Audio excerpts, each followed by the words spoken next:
Hi, I'm Stephen Feinberg, Executive Director of the Rhode Island Film and Television Office. Our guest tonight is an extraordinary writer, journalist for the Providence Journal. He covers music, television, and film. I am very happy to welcome Andy Smith to the table here at Double Feature. Thank you, Steve. Pleasure to be here. So, Andy, you went to Tufts University. Right. And the University of Missouri, you got a master's in journalism. Yes. And you're originally from New York. Upstate New York. And you found your way to Providence, Rhode Island, the Providence Journal. How did that all happen? Well, I was working for a paper in Rochester, New York. I was looking maybe to expand my horizons a little, and there was a trade journal called Editor and Publisher. And they had an ad looking for a music writer in a northeastern city. They don't tell you what the city is. Yep. So I applied for that job. It turned out to be the Providence Journal, and here I am.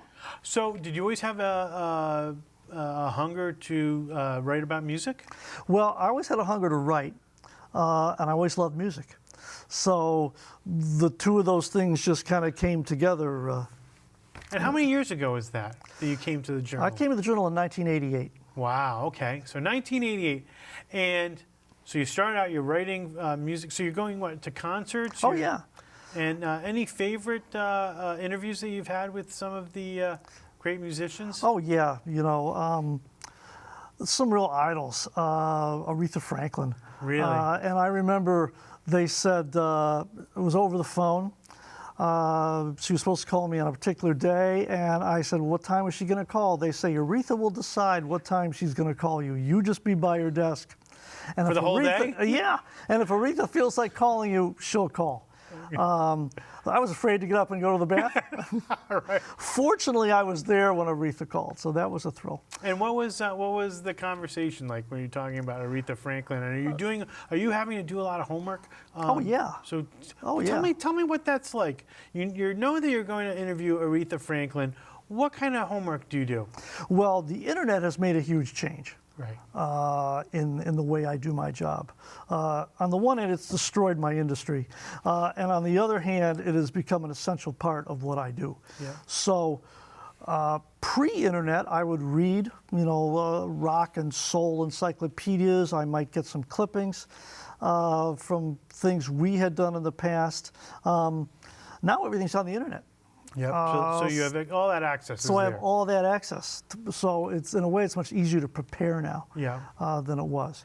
And who else? So Aretha Franklin, who else? Oh gosh, Tina Turner. That was fun. She called me as well, and she had that. She goes, "Hello, this is Tina," and I was just thinking, "Oh, it's Tina." And so we had a great conversation. And are you interviewing them because they're coming to Rhode Island, or are you interviewing them because they have a new album out? Usually because they're coming to Rhode Island. Okay. They're trying to promote the show. Yeah.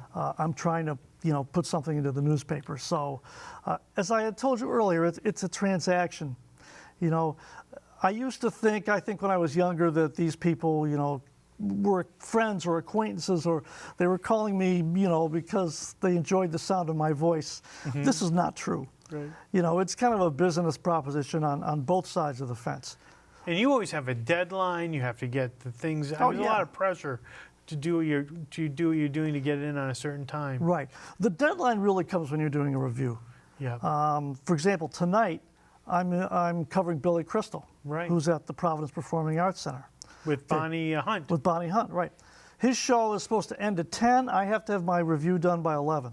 Wow. So I got to run back from PPAC to the newspaper and bang out a review. While you're watching his program, his event, are you taking notes during that, or do you get to be also an audience member and soak in what the audience is feeling? A little of both. I'm taking notes.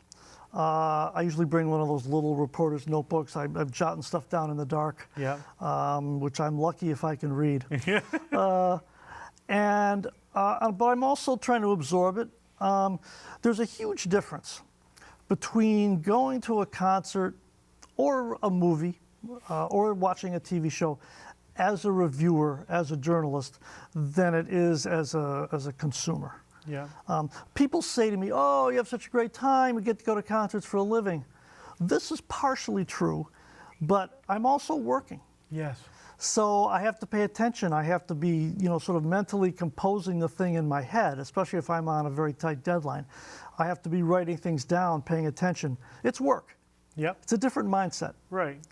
Now, sometimes a concert will be so good and I'll be having so much fun that I will at least momentarily forget I am working. That's one way I know it's really good. It's transcending. But it is different. And if you talk to sports writers, I've talked to people in our sports department, and I'll say, you're talking to the Red Sox guy, Sean McAdam, who was a long time ago, but I said, oh, you get to have such a great time, you get to go to the games, and he said, no. He said, you're working. Yeah. And as time has gone on, now they have to tweet every inning. It's gotten even tougher. Right. What about, like let's say you're doing a movie review, Right. as an example, and I always ask myself, well, this is a person's point of view. There's some people who've studied film critical studies, as an example, who know the history of film and have taken all those things into account. But then more people are doing reviews. You've got, grandma and grandpa review, You've got different. How do you feel about doing film reviews? Well, I'm not a film study major. I don't have a huge background in film history, so I acknowledge that. But I do study in the same way I would prepare for a concert. I prepare for a movie. Yeah. I try and learn a little bit about the director, a little bit about the actors and the plot, and I will read other reviews. Yeah. So I do have some knowledge going in. Right. But it's one of the few areas in the newspaper where you're supposed to be opinionated. Right. You're not supposed to be objective. It's supposed to be fair, but it is still my opinion, and Right. I'm able to deliver my opinion to the readers. You try and back it up, Right. with examples and facts and history. But ultimately, it's your opinion of something. And you feel like you are an advocate for the consumer? Yes. Okay. Yes. What about interviews? Any film interviews that you just said, man, that was really great. That made my day. I had a nice interview with Mark Ruffalo when he was Infinitely Polar Bear. doing Infinitely Polar Bear. He and Maya, the director, Maya Forbes. were in a hotel in Boston.